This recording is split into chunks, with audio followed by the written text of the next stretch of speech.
इस पत्थर को दर्द नहीं होता, लेकिन जो लोग बैठे जिनका जमीर जिंदा है, जिनको पता है कि इसकी बदौलत आज हम यहाँ पर बैठे हैं, आज हम पढ़े लिखे हैं, क्योंकि जो खाकी है ना, वो खाकी भी इसकी बदौलत है। आज बाबा साहब के सिवा और किसी को क्यों नहीं तोड़ते? क्या उन्होंने इसका खा लिया है? हर किसी के, चाहे हम जात की तो बात करते ही नहीं, क्योंकि पूरे देश की जो कानून व्यवस्था उसके अंदर लिखी गई है। बिल्कुल आपकी बात सही है, लेकिन जिन लोगों जो लोग ऐसी बात नहीं करते, क्योंकि जो तोड़ने वाला था ना वो एससी जाति का था। अगर हम पंजाब की बात करें तो जिसने ऐसी घटना को जो अंजाम देता उसकी कोई जाति नहीं होती। 99% ये बताया जा रहा है कि गांव के ही कुछ लोग हैं जिन्होंने इस घटना को अंजाम दिया होगा, लेकिन जब तक क्लियर साफ नहीं होता किसी का नाम लेना उचित नहीं है। बट पुलिस भी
जस्सी मीडिया ग्रुप देख रहे सभी दर्शकों को नमस्कार, सत श्री अकाल, जय भीम, जय भारत।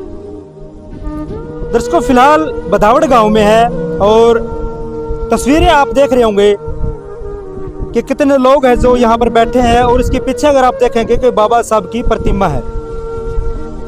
समझ तो आप गए ही होंगे कि मामला क्या हो सकता है। और इससे पहले की अगर मैं बात करूं, कुछ दिन पहले की बहुत बड़ा वायरल मामला आपने देखा होगा अमृतसर का।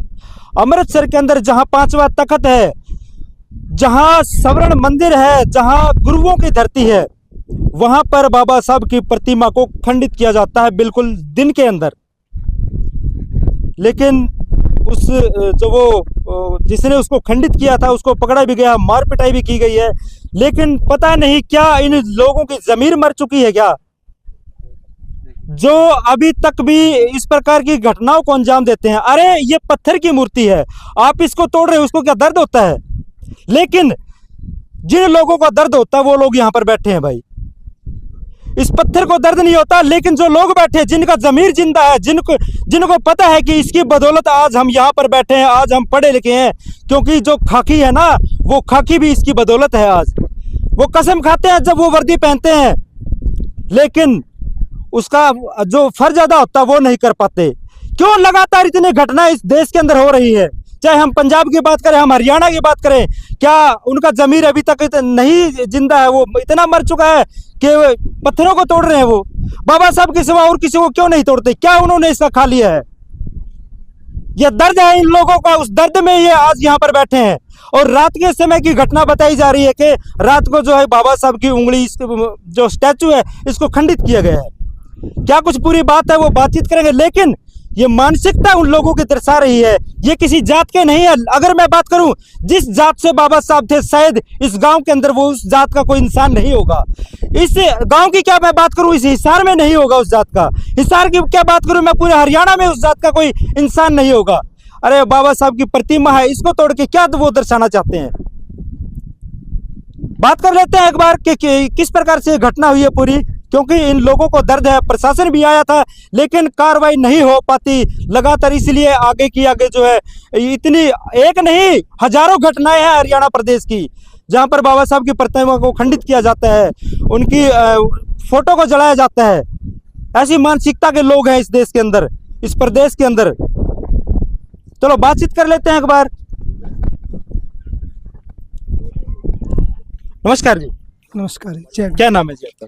सर मेरा नाम बिरबल है और मैं भीम आर्मी का एक कार्यकर्ता हूं। और जैसा कि आपने विस्तृत में बताया आपके दर्शकों को, हमें भी बड़ा दुख हुआ और अचंभा होता है कि आज के समय में भी ऐसे घटिया सोच के लोग अभी भी जिंदा हैं जिनको बाबा साहब की स्टैचू से भी डर लगता है।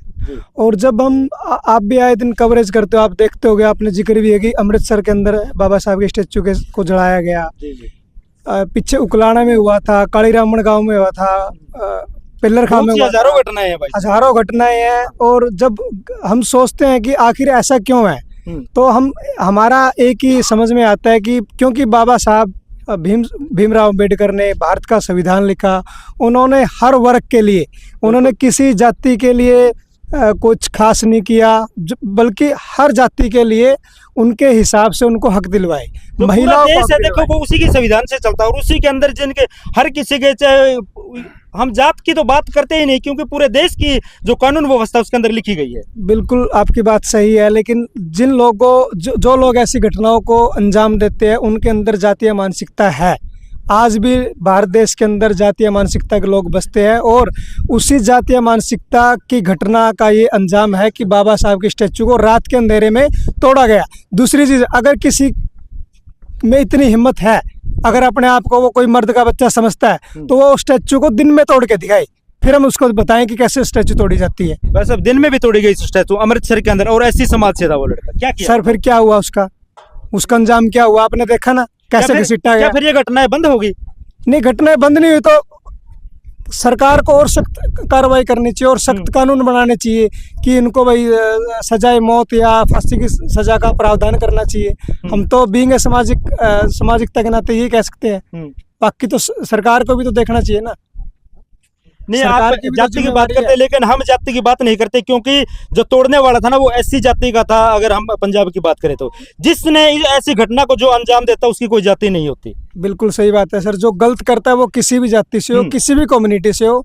इसके अंदर भी अगर कोई शेड्यूल कास्ट का भी है तो हम ये नहीं कहेंगे वे शेड्यूल कास्ट का को छोड़ दो, बल्कि हम ये कहेंगे कि जो भी सख्त सजा मिल सकती है वो उसको मिलनी चाहिए, चाहे वो शेड्यूल कास्ट हो चाहे ओबीसी से ऐसी, हमें इससे कोई लेना देना। हमें सिर्फ एक चीज को मानते हैं, बाबा साहब भीमराव अम्बेडकर से बढ़कर हमारे लिए कोई नहीं है। किस टाइम की घटना है ये, कैसे मतलब हुई? ये कल रात को लगभग 11 बजे के आसपास की घटना है। और ये जो अम्बेडकर भवन का इस तरफ का जो रास्ता है, इस रास्ते से वो आरोपी आते हैं, उनके हाथ में लोहे की एक रोड टाइप की रहती है, 2 से 3 लोग रहते हैं वो, और 10-15 मिनट का समय यहाँ पे व्यतीत भी करते हैं। वो देखते हैं कि आस पड़ोस में कोई है तो नहीं, बिल्कुल अच्छे से इधर उधर से देख के बाबा साहब का जो एक हाथ जिनमें सैनिक संसद की तरफ का इशारा है, उस हाथ को ना केवल तोड़ा गया बल्कि उसको साथ में भी लेके चले गए। और सीसीटीवी आप देख सकते हो लगे हुए हैं, सीसीटीवी में पूरी की पूरी घटना रिकॉर्ड है। और कैमरों के माध्यम से हमने सभी ग्रुपों में, मीडिया के माध्यम से हर जगह पहुंचाई है, और हमें पूरी उम्मीद है कि आरोपियों की जल्द पहचान हो जाएगी और वो सलाखों के पीछे जल्द होंगे। क्या लगता है आपको, जो आरोपी हैं कुछ अगर सीसीटीवी के माध्यम से पता लग तो गांव के हैं या बाहर के हैं? देखिए सर, जो गांव वाले लोगों से हमने बातचीत की है, जो कमेटी के लोगों से बातचीत की है, यहाँ पे 99% ये बताया जा रहा है कि गांव के ही कुछ लोग हैं जिन्होंने इस घटना को अंजाम दिया होगा। लेकिन जब तक क्लियर साफ नहीं होता, किसी का नाम लेना उचित नहीं है। बट पुलिस भी इन्वेस्टिगेशन कर रही है, यहाँ की जो डंप कॉल वगैरह है वो भी उठाई जा रही है। SHO जो हमारे DSP साहब है तनुज जी, वो भी मौके पे आए थे। और हमें उम्मीद है कि बरवाड़ा पुलिस इसमें सख्त कार्रवाई करके आरोपियों को जल्द गिरफ्तार करके सलाखों के अंदर डालने का काम करेगी। क्यों होता है ऐसा बार बार? मतलब इसको तोड़ करके मुझे स्टैचू के ऊपर जैसे इसने खंडित किया है, क्या दर्शाना चाहते हैं? दर्शाना सर इसमें कुछ नहीं चाहते। आपको भी मालूम है कि एक, चाहे ठीक है बाबा साहब की मूर्ति हो, चाहे किसी अन्य महापुरुष की मूर्ति हो, आखिर है तो पत्थर की। बिल्कुल कुछ नहीं होगा इसका, ये तो हम नहीं भी लगा देंगे। लेकिन मेन मामला है कि हमारी भावनाओं को आहत करना। लोगों को ये लगता है कि बाबा साहब भीमराव अम्बेडकर ने शेड्यूल कास्ट के लोगों को या जो निचला तबका है उनको पढ़ा लिख के इस काबिल कर दिया कि आज वो अच्छे कपड़े पहन पा रहे हैं। हाँ जी। तो सर मैं ये कह रहा था कि ऐसा इसलिए हो सकता है कि उन लोगों को शायद ऐसा लगता है कि बाबा साहब भीमराव अम्बेडकर जी ने तमाम तबके के लिए, विशेष करके शेड्यूल कास्ट के लोगों के लिए और जो महिलाएं हैं उनके लिए इतना कुछ किया है कि आज वो पढ़ लिख कर अच्छा पहन पा रहे हैं, बोल पा रहे हैं। और देखिए, आपकी बात कहीं ना कहीं से है कि जाति को हम नहीं ले सकते, लेकिन कहीं ना कहीं सर ये चीज़ें आती हैं और लोग जाति विशेष पे टारगेट करते हैं, क्योंकि हम आप भी समाज के बीच में रहते हो, हम भी रहते हैं। और तहसीलदार साहब शायद आए हैं।